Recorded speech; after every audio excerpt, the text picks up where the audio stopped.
আজকে আমি কাঁকড়ার একটা রেসিপি শেয়ার করব।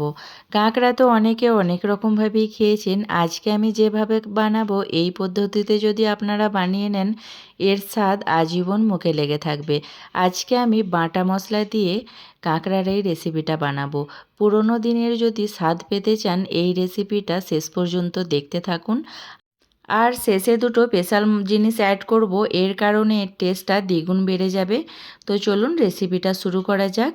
কাঁকড়াগুলো ভালো করে বেছে ধুয়ে নিয়েছি। এরপর আমি হাফ চামচ মতো লবণ আর হাফ চামচ মতো হলুদ গুঁড়ো দিয়ে ভালো করে মাখিয়ে নেব।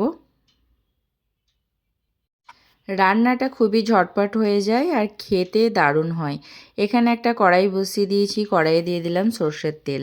তেলটা গরম হয়ে এলে লবণ হলুদ মাখানো কাঁকড়াটা দিয়ে দেব।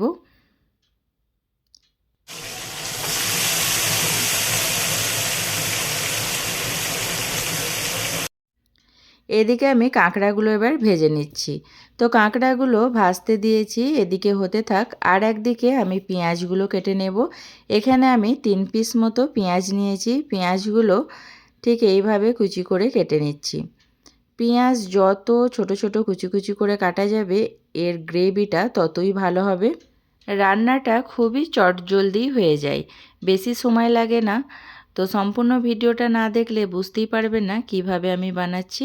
তো তার জন্য সম্পূর্ণ ভিডিওটা দেখতে থাকুন আর একটা লাইক দিয়ে প্লিজ কন্টিনিউ করবেন। এখানে পেঁয়াজগুলো কাটা হয়ে গেছে। আর একদিকে আমি দুটো টমেটো নিয়েছি।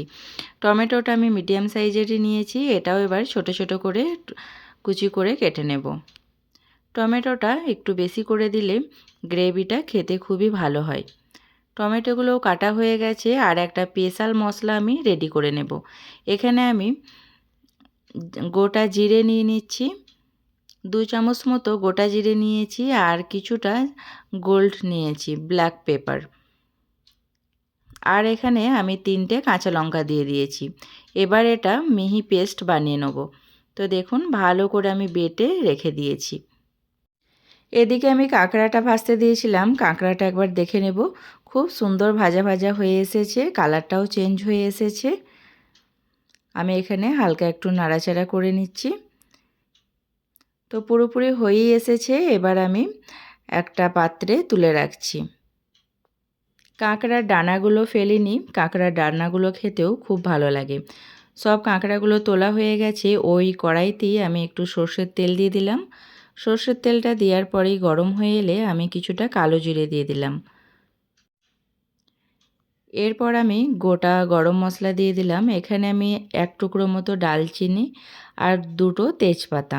তেজপাতাটা একটু এরকম মাঝখান থেকে কেটে দিয়েছি। এবার ফোড়নটা হয়ে এলে এখানে আমি কুচি করে রাখা পেঁয়াজটা দিয়ে দেব। পেঁয়াজটা দেওয়ার পর হালকা একটু নাড়াচাড়া করে নেব।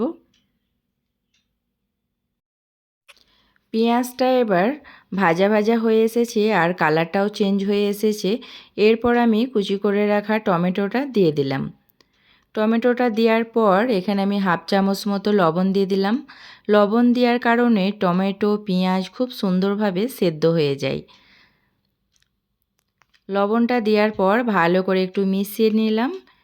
এরপর ঢাকা দিয়ে কিছুক্ষণ ওয়েট করব। ঢাকনা খুলে একবার দেখে নিচ্ছি। তো টমেটোটা খুব সুন্দরভাবে সেদ্ধ হয়ে এসেছে। এরপর আমি ভালো করে একটু খুন্তির সাহায্যে মিশিয়ে নিচ্ছি। এরকম একটু মিশিয়ে নিলে গ্রেভিটা খুব ভালো হয়। এরপর আমি 1 চামচ মতো আদা রসুন বাটা দিয়ে দিলাম। আদা রসুন বাটাটা দেওয়ার পর ভালো করে একটু আমি মিশিয়ে নেব মশলার সাথে। ওই কয়েক সেকেন্ড মতো একটু তেলে ভেজে নেব, এতে করে আদা রসুনের কাঁচা গন্ধটা চলে যায়। এবার আমি বাটা মশলাটা দিয়ে দেব। এখানে আমি গোটা জিরে, গোলমরিচ আর কাঁচা লঙ্কা একসাথে করে বেটে নিয়েছি।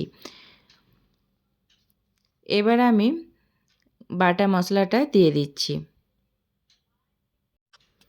এখানে আমি 2.5 চামচ মতো বাটা মশলা দিয়েছি। এই বাটা মশলাটা দেওয়ার কারণে এর টেস্টটা কিন্তু দ্বিগুণ বেড়ে যায়। আপনারা তো অনেক রকমভাবেই খেয়েছেন, এইভাবে একবার খেয়ে দেখতে পারেন। আশা করছি আপনাদের অনেক ভালো লাগবে। মশলাটা দেওয়ার পর আমি ভালো করে একটু কষিয়ে নিচ্ছি। এরপর আমি হাফ চামচ মতো হলদি পাউডার দিয়ে দিলাম।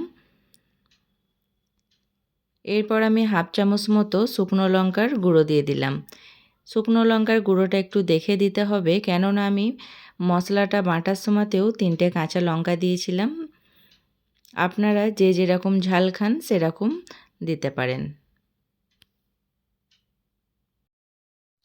মশলাটা আর একটু ভালো করে কষানোর জন্য এখানে আমি একটু জল দিয়ে দিয়েছি। জলটা দিয়ে একটু ভালো করে মশলাটা কষিয়ে নেব। মশলা যত ভালো করে কষানো যাবে তরকারির টেস্ট ততই ভালো হবে।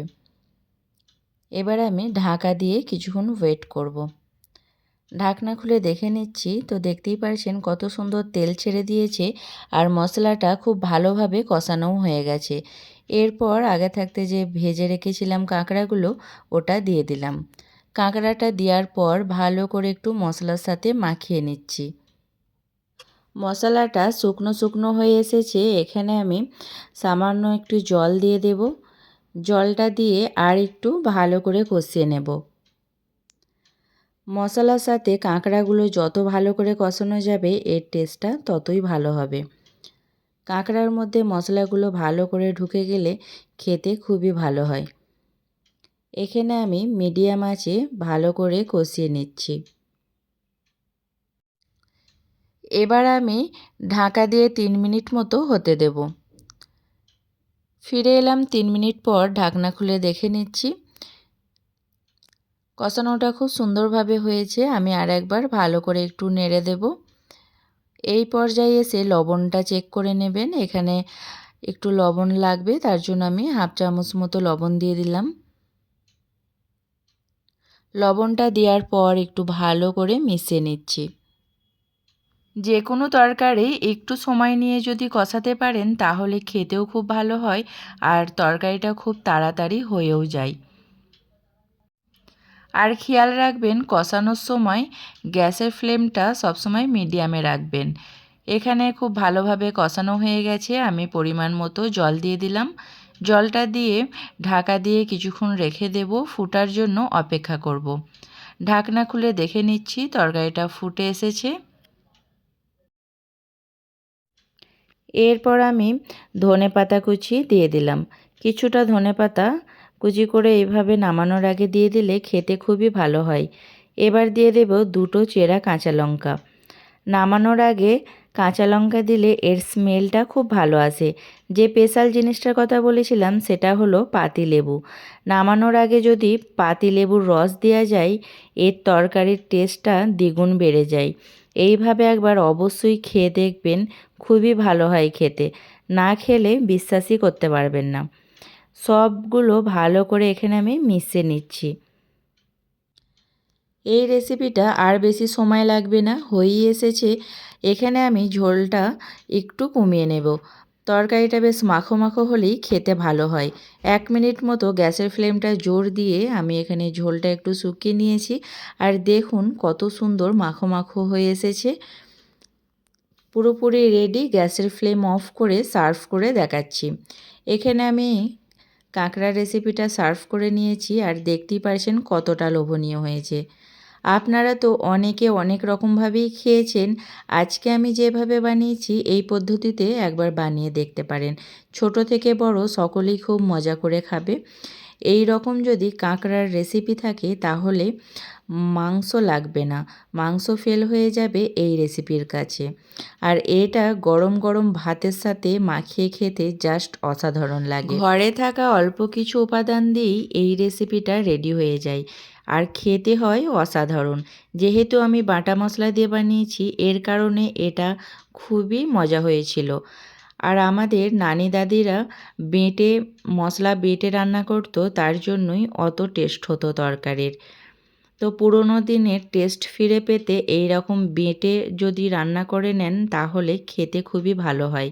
এটা আমি গরম গরম ভাতের সাথে সার্ভ করে নিচ্ছি। পুরো আচারের মতন হয়ে গেছে আর গরম ভাতের সাথে গ্রেভিটা মাখিয়ে খেতে জাস্ট অসাধারণ লাগে। আপনারাও একবার অবশ্যই এইভাবে বানিয়ে দেখতে পারেন। আশা করছি আপনাদের ভালো লাগবে। আজকের এই কাঁকড়ার রেসিপিটা আপনাদের কাছে কেমন লেগেছে আমাকে কমেন্টে জানাতে ভুলবেন না। যদি ভালো লেগে থাকে একটা লাইক করে দেবেন, চ্যানেলটা সাবস্ক্রাইব করে পাশে থাকবেন। সবাই ভালো থাকবেন, সুস্থ থাকবেন। আবার দেখা হবে। সকলকে বাই বাই।